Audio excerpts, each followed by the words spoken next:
Olá, tudo bem? Estamos iniciando a unidade 5 e vamos conversar sobre a demonstração de valor adicionado. Esta demonstração, ela traz informações sobre a empresa que complementam todas as outras, né, que nós já viemos trabalhando. Então, a gente trabalhou balanço patrimonial, as informações do patrimônio da empresa, ativo, passivo, patrimônio líquido. Trabalhamos a demonstração do resultado do exercício, então nos traz a informação do que como ela gerou aquele resultado, seja lucro, seja prejuízo. Estudamos sobre a demonstração das mutações do patrimônio líquido, então fizemos um recorte e estudamos especificamente o patrimônio líquido de uma empresa, como ele é formado, como que ele se altera, né? Quais as contas, o que acontece com o patrimônio líquido. Nesta última unidade, estudamos sobre o fluxo de caixa. Então, o que gera caixa na empresa, né? Suas atividades operacionais, investimentos, de financiamento. E agora, na demonstração de valor adicionado, vamos olhar a partir da demonstração do resultado do exercício, o que essa empresa contribui com a comunidade, com o social, né? Então, o que ela acrescenta, o que ela adiciona de valor sobre a sua atividade, né? Com a atividade que ela desempenha, o que ela traz a mais para a comunidade. Então, a gente tem aí um conceito de valor adicionado. Então, quando a gente pensa em valor adicionado, está muito relacionado ao PIB, ao Produto Interno Bruto. Então, o que esta empresa está contribuindo, né, para a economia, para a sociedade. Então, tem um conceito econômico do Simonsen, que é bem antigo, né, mas é atual, que é a diferença entre o valor bruto da produção e os consumos intermediários. E a partir desta definição econômica, teve toda uma discussão nos anos 80, 90, sobre a questão da sociedade, da importância da contribuição das empresas, né, das pessoas, e com a reformulação da Lei 11.638, da 6.404 para 11.638, foi incluída essa demonstração. Ela é considerada um avanço por mostrar mais a questão do ambiente, do social, da importância da contabilidade. Então, o valor adicionado representa a riqueza criada pela empresa em determinado período e a forma como ela é distribuída. Então, nós vamos calcular e identificar o que essa empresa adicionou de valor. Então, vamos supor, uma empresa que é uma empresa do comércio, ela compra mercadorias e revende. O que ela adiciona de valor sobre essa compra e essa venda, né? E de que forma ela distribui. Então, nesta figura, vocês observam que a gente tem 4 quadrantes, a empresa e 4 quadrantes. Os funcionários, então, o que é distribuído para os seus funcionários, para sua remuneração, salários, benefícios, fundo de garantia. O que é distribuído para o governo, então, na forma de impostos, taxas, contribuições. Para os financiadores, então, a gente tem aí aluguéis, juros, né, despesas financeiras, e para os acionistas. Então, o que ela adiciona distribuído nestes 4 grupos. Então, qual é a obrigatoriedade e o alcance normativo, né? Então, a base legal é a 11.638, como eu falei antes, e a NBCTG 09, que é específica da demonstração de valor adicionado. Ela é uma exigência para todas as sociedades por ações com capital aberto e outras, né, que a lei estabelecer.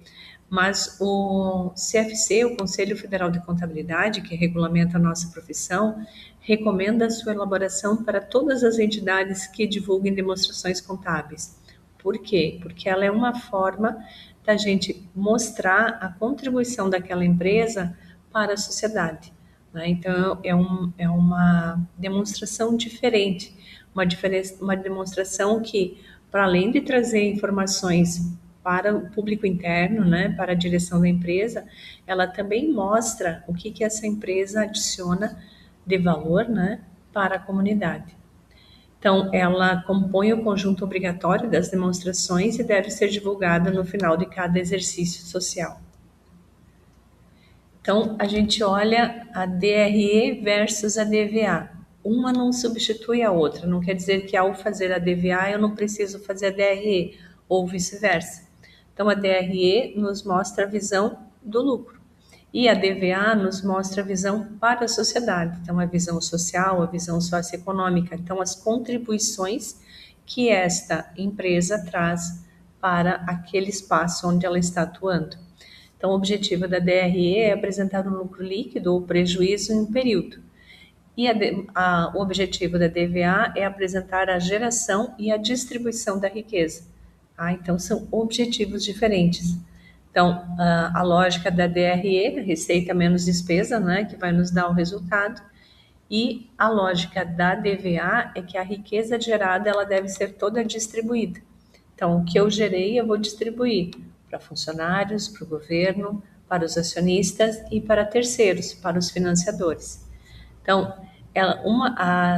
uma não substitui a outra, né? A DVA, a gente usa os dados da DRE numa outra forma, para mostrar, então, de que forma a eficiência, né, a gestão daquela empresa, ela impacta na sociedade. Então, a DVA, se comenta, né, que se todas as empresas do Brasil elaborassem a DVA, a soma, né, a soma dos valores adicionados nos daria um PIB muito mais próximo do que o PIB nacional calculado, né? Então, no modelo contábil, a gente deduz os insumos adquiridos de terceiros exatamente para evitar uma dupla contagem. Então, assim, da minha receita, eu desconto os insumos. Então, o que são insumos? Os materiais que eu compro, os serviços como energia, água, telefone, né? Os serviços prestados, né, por terceiros, eu desconto para chegar no valor adicionado. Então, ela é estruturada em 2 blocos. No bloco 1, a gente vai observar a formação da riqueza. Então, como a empresa gera, né, como que ela chega naquele valor adicionado. Então, a gente parte da receita bruta, desconta os insumos, desconta a depreciação e soma o que ela recebe de transferências, como receitas financeiras, receita de dividendos, né? Então, estas a gente acrescenta. No outro lado, a gente tem o bloco 2, na segunda parte, que é a distribuição da riqueza. Então, como que essa riqueza é fatiada, é dividida e entregue aos participantes desta empresa. Então, como que a gente tem aí a formação dessa riqueza, né? Então, a gente começa, como eu falei, com a receita de vendas, descontamos a previsão de devedores duvidosos, né? A gente faz essa provisão de contas, né? Que a gente vai ter dificuldade em receber, desconta os insumos de terceiros, então custos, materiais, serviços que eu adquiro de terceiros e chego no valor adicionado bruto. Desconto as retenções, como a depreciação, amortização, exaustão, e aí a gente vai chegar no valor adicionado líquido. Somamos as transferências, então, receita financeira, receita de dividendos, receita da equivalência patrimonial, e chegamos no valor adicionado total a distribuir. Tem uma questão bem importante na DVA, que a diferencia também da DRE, é que na DRE, quando a gente calcula o custo das mercadorias, a gente desconta, né, o custo, os impostos. Né? Por quê? Porque a empresa recupera esse imposto no momento do pagamento. Né? Então, por isso que eu preciso descontar na DRE. Na DVA, eu preciso trazer ele de volta, eu preciso acrescentar, porque na parte da riqueza a distribuir, ela tem que ser elaborada pelos valores brutos. Então, todos os tributos ficam incluídos, ficam embutidos, né, nas rubricas durante a fase de formação do valor a distribuir. e depois eu ajusto no momento que eu faço a distribuição. Da mesma forma, o resultado financeiro. Tá?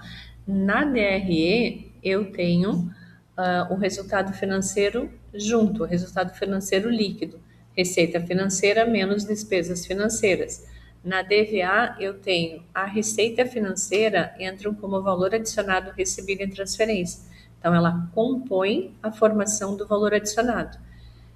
E a despesa financeira vai entrar na segunda parte, na distribuição do resultado. Então, parte do que ela gerou de riqueza vai ser a remuneração de terceiros, a remuneração do capital de terceiros que a empresa utilizou. E aqui vem a parte 2, onde a gente tem a estrutura da distribuição da riqueza. Então, para pessoal, então entra tudo que é de remuneração das pessoas. Tá? Então, salários, a parte do FGTS, a parte dos benefícios que a empresa tenha, que ela distribua para os seus funcionários, prolabore, se ela faz o pagamento de participação nos lucros, comissões, então tudo que remunera pessoas. No segundo ponto, a gente tem os impostos, taxas e contribuições. Aqui entra a parte do Estado. Então, é aqui que eu vou somar o que ela paga de ICMS, IPI, imposto sobre serviços, imposto de renda, né, contribuição social, e vou descontar o imposto a recuperar, o imposto das compras. Na remuneração de capital de terceiros, entra tudo que nós pagamos para terceiros no sentido de capital. Então, nós estamos usando uma sala alugada. Ela é capital de terceiros, né, de uma outra pessoa, de uma outra empresa, e nós pagamos aluguel. Então, o aluguel entra como remuneração de capital de terceiros. Da mesma forma, os juros das despesas financeiras. E a remuneração do capital próprio. Então, os dividendos distribuídos, os juros sobre capital próprio distribuídos, os lucros retidos, então o que fica em reserva legal, reserva de lucros, né, o que fica na empresa, o que é distribuído para remunerar os sócios e o que fica retido na empresa. Então, detalhando um pouquinho mais, né, aqui está o que eu fui falando, está aqui nesses quadros, né? Então, pessoal, então os valores apropriados ao custo e ao resultado, os impostos, né? Todos envolvidos, os capitais a terceiros, então juros, aluguéis, né? E os capitais próprios. Tá? Então, aqui está detalhado o que eu fui falando no slide anterior. Então, as nossas receitas, né? Somadas aí às transferências financeiras, reduzidos os insumos, reduzidos a depreciação, nós chegamos ao valor adicionado a distribuir, que é distribuído para pessoal, governo, terceiros e acionistas. Então, um resumo do que eu fui falando, né, do que eu fui explicando. Então, este olhar, pensando a empresa como um prisma, né, como essa figura, que eu tenho a entrada da receita e como ela é distribuída. Tá? Então, mostrando assim que não é apenas o resultado gerado, né? No caminho, a gente tem a remuneração de muitas pessoas, de muitas entidades, né? Então, o governo, né? Então, ao invés da gente só olhar para aquela empresa, dizer, ela gerou um resultado de 100 mil reais, por exemplo. Se eu olhar pela DVA, eu observo quanto ela pagou para funcionários que participam da comunidade, né, que atuam na comunidade, que compram, que têm suas famílias, né, o seu relacionamento, quanto ela contribui com o governo, para o governo investir em saúde, investir em educação, investir em segurança pública, né, o quanto ela remunerou terceiros, né, o quanto ela investiu, o quanto ela remunerou o capital de terceiros e ainda quanto ficou para os seus acionistas, o quanto ela é, vamos dizer, forte, né, que está gerando recursos para novos investimentos para o seu crescimento. Então, é uma demonstração que eu particularmente gosto muito, porque ela mostra essa visão mais social, essa visão mais ampla, né, da empresa. tá? Bons estudos, não esqueçam de assistir o vídeo prático sobre a elaboração da demonstração.